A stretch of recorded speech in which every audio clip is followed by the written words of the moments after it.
Lewis County School Superintendent Jamie Weddington and LCHS Principal Jack Lykins join us with important local school information concerning the coronavirus threat.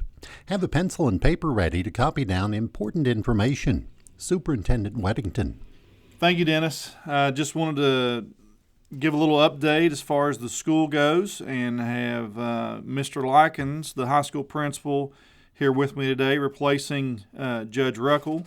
Neither one of them passed the ball very much when we played basketball together, so I'm still a little bit,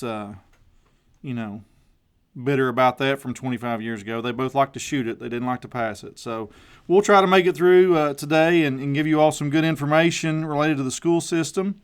Our last meal delivery will be May the 19th. That's Tuesday, May the 19th. That will be our last meal delivery for the school year. We anticipate continuing to do those from now until then, every Tuesday, like we have been for the last week or two here. Same delivery time, 11 to 1, and we again ask you to have a laundry basket, a wagon, a tote, a cooler, something out for us to sit the lunches on and to keep the appropriate social distancing. NTI packets will run through May 19th also, and we will go up to NTI packet number 42. Of course, this is pending Board of Education approval, which we hope to receive at the May 11th board meeting, where the board will take action on the amended school calendar. We're following the guidelines set forth by the governor of the state of Kentucky and the Commissioner of Education, so we would anticipate the Board of Education following along with those recommendations and approving that at the next board meeting.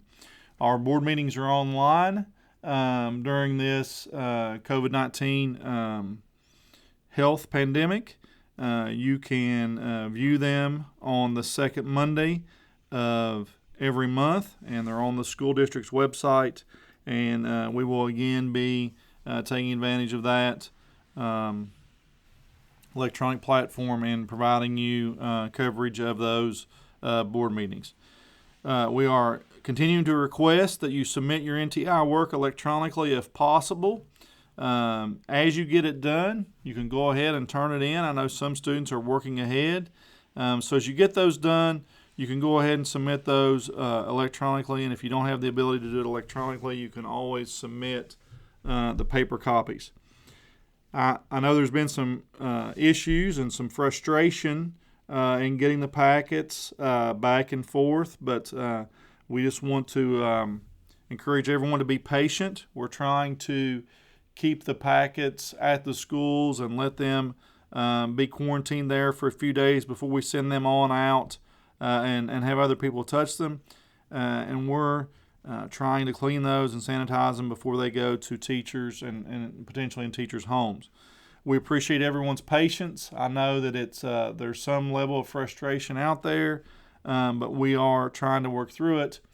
And one of the teachers described to me the other day how this is so much different than what a normal teacher's grading system consists of. If you think about it, most of the time when students do work in school, the teacher takes up the homework. It's all in one nice, neat pile. They go through, they grade it, they put the grades in the grade book, and that completes it.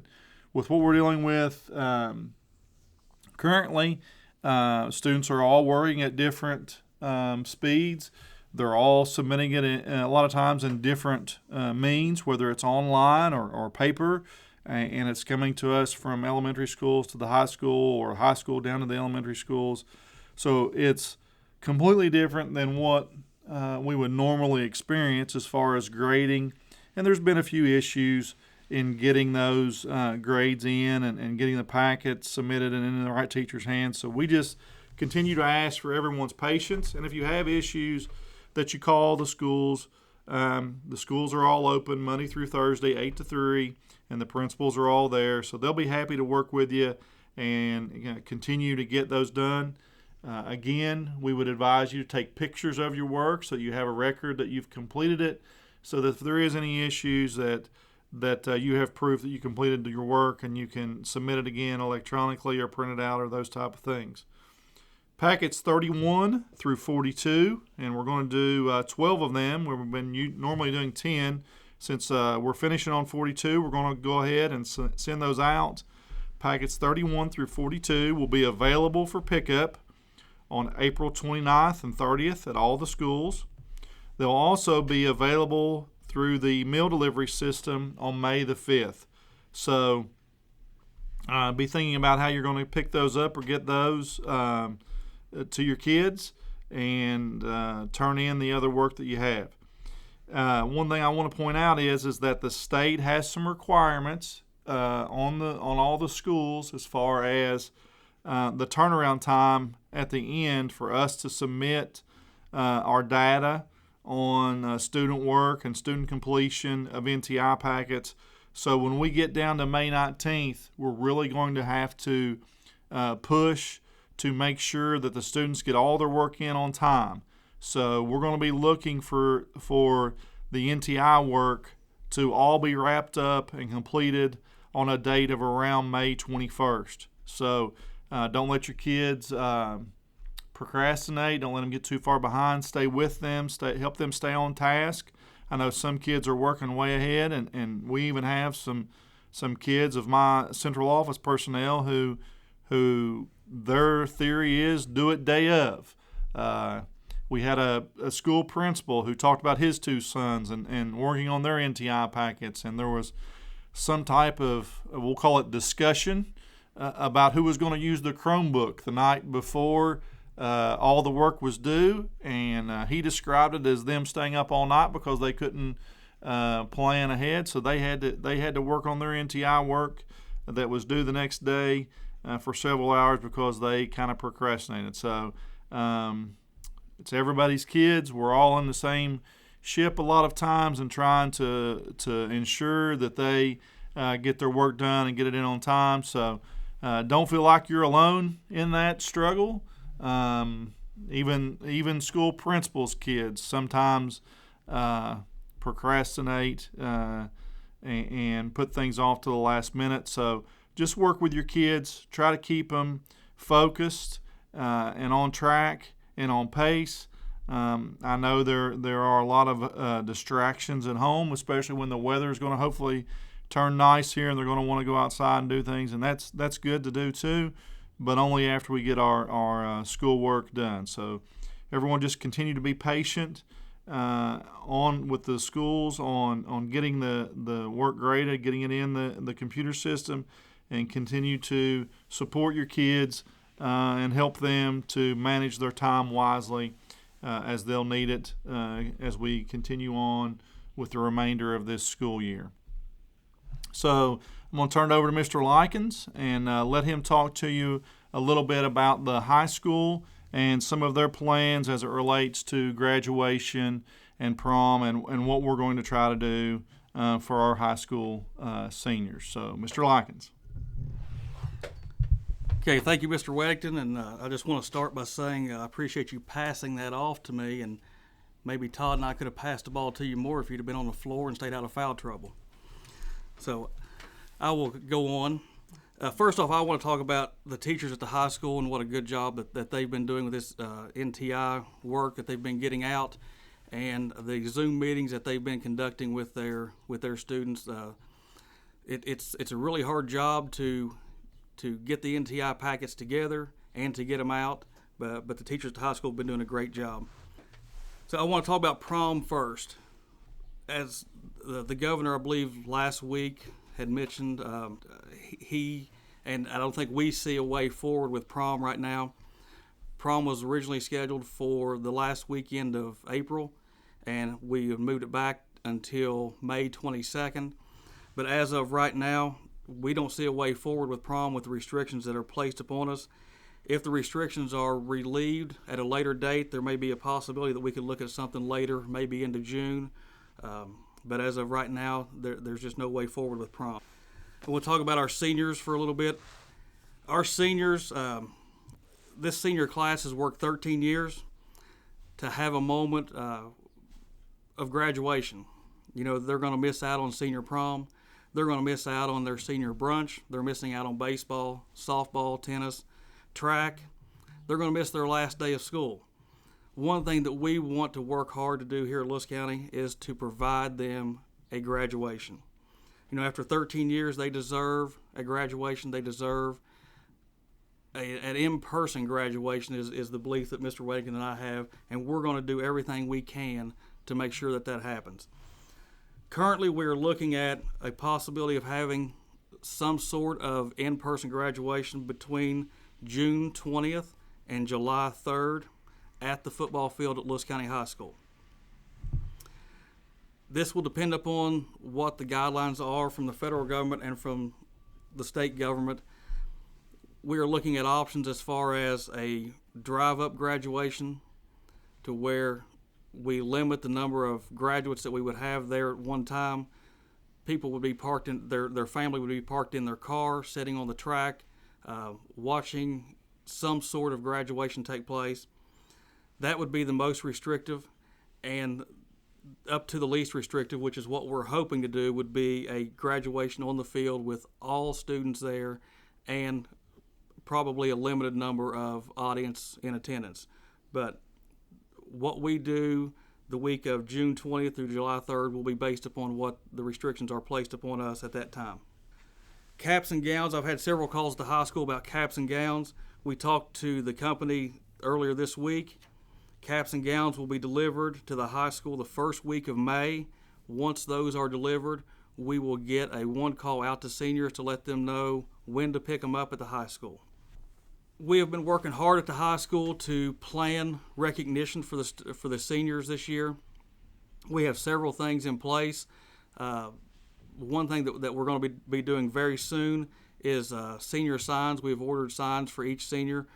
We will be placing those in the yards of the seniors. And then we have a couple other recognitions that we're going to do that I would prefer be a surprise for the seniors. So I won't mention those, but just know that there are several plans in place to recognize our seniors from the high school.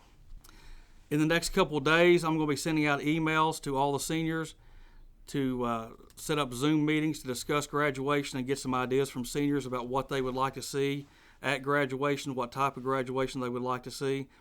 So I'm encouraging all seniors to please check your emails, your school emails, for those emails to come across to you within the next couple of days. All high school principals in the state are in a group message, and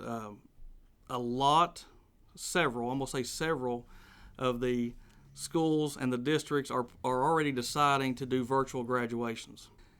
As I said before, Mr. Weddington and I are committed to trying to have as close to a normal graduation as possible for the seniors of 2020. So I want you to leave with that understanding that we are committed to having an in-person graduation somehow, some way. One last thing I want to touch on is we've had several phone calls at the high school with people wanting to donate some things to seniors, whether it's items or it's monetary things. We are not soliciting any donations from the high school. If you want to donate things for seniors, you can give us a call at the high school. We will take donations, but know that we're not actively soliciting donations for the senior class or for any individual seniors. And with that, I will pass it back to Mr. Weddington. Thank you, Mr. Lykins. So, got several other just general topics just to kind of to let you know about. We're starting to make arrangements for you to be able to pick up your students' classroom materials, whether it's the items in their desk or their artwork from the art teacher or their classwork, whether it's the stuff from their lockers at the middle school or the high school, on down through if they have medicine with the school nurse. So we're trying to get all those things together, and we're going to coordinate, hopefully, the pickup of those items and materials, potentially with the drop-off of the remainder of your NTI work. So we're looking to have those materials and things to be ready to pick up toward the end of May there, and so that we can do it all in one fell swoop. Also during that time, we will be looking at students returning items that belong to the school that need to be inventoried for the end of year. So some of those things are like library books. We're getting ready this afternoon. You'll get a one call this afternoon about returning your library books. If you've already read your book and you want to go ahead and return your library book, then you can do that through the meal delivery program. All that we would ask is that you put the library book in a Ziploc bag or a plastic bag that you've gotten from one of our grocery stores, Collins's or Save-A-Lot or Walmart or whoever. Put them in there. Put the student's name some way on it, whether it's a piece of paper in the bag or whether it's on the bag or Ziploc bag, the student's name that's returning it and the school that it goes to, so that we can make sure that the computer gets recognized that the student has returned the book at the appropriate time. Other items that we'll be looking for are things like your ROTC uniform. If you're an ROTC cadet, we're required to collect those at the end of the school year and report that to the Army. Health science materials, all kinds of other things that belong to the school or in conjunction with the school. And we'll be looking and getting that information out for you for a way for you to return that successfully to the school at the end of the year. Also, we'll be putting out our date for Chromebook return, and we'll have that probably to coincide with everything else. So if you've rented a Chromebook from us, we'll be sending out that information when you can return that as well. We want to make sure that we kind of time this in an appropriate way where you can complete the work and get it done, and yet turn it back in a fairly timely manner to the school toward the end of May there. We'll continue to use our one-call announcement system.